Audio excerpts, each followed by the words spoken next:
kind of a delight to be here. I have done many things in my career. I'm a serial entrepreneur. One of the things I'm most proud of is I got to be Chief of Staff at the Heritage Foundation for Ed Fulner in 2001 to 2004. And actually my first startup was townhall.com, which at the time was a little website inside of Heritage that we spun out and eventually became part of a publicly traded company called Salem Communications. I've since done a number of things, primarily in the energy space. And so when I first got asked to be on this panel, I thought, what do I know about digitization of permitting? But I know a fair amount about permitting and projects and capital. And so let me start with maybe, so I wear two hats currently. One is C3 Solutions, as I was introduced as the co-founder and CEO of. C3 Solutions, C3 actually stands for the Conservative Coalition for Climate Solutions. And we were founded on the premise that the narrative on climate had gone far too left, far too extreme.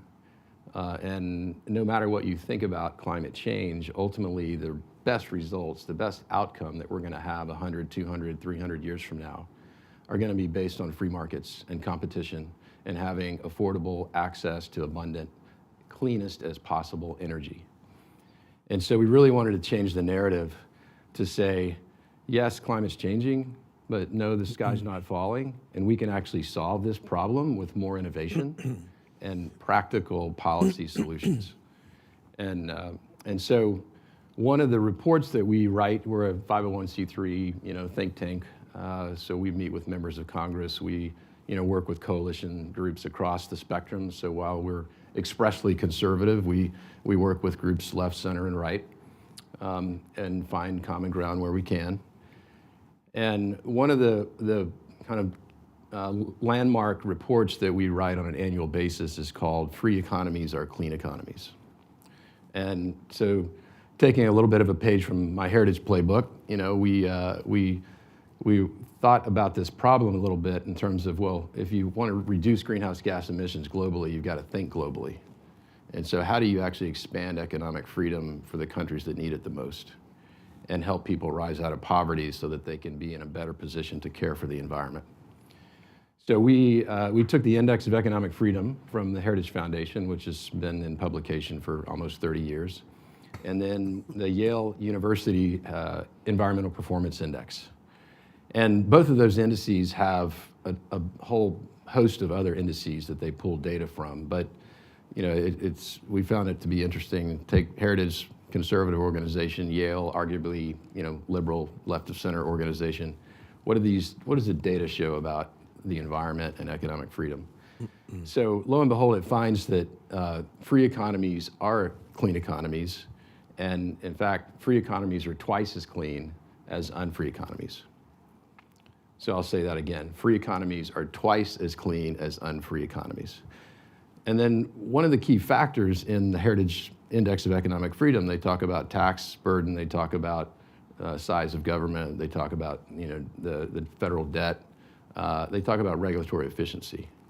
And so this is where the uncertainty that Diana's talking about is really key. Regulatory efficiency really does stop these projects from happening. And I'll get into a couple examples there if I can.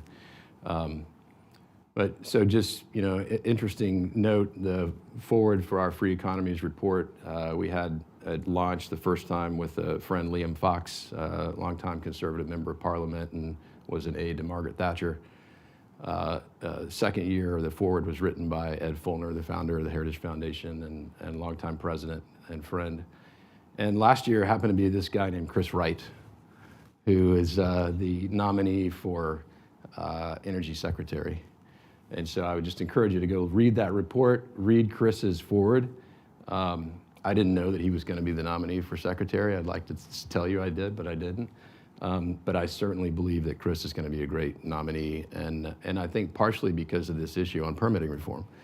Because anyone that's been in the energy space for the last 3 decades, we've been talking about permitting reform forever.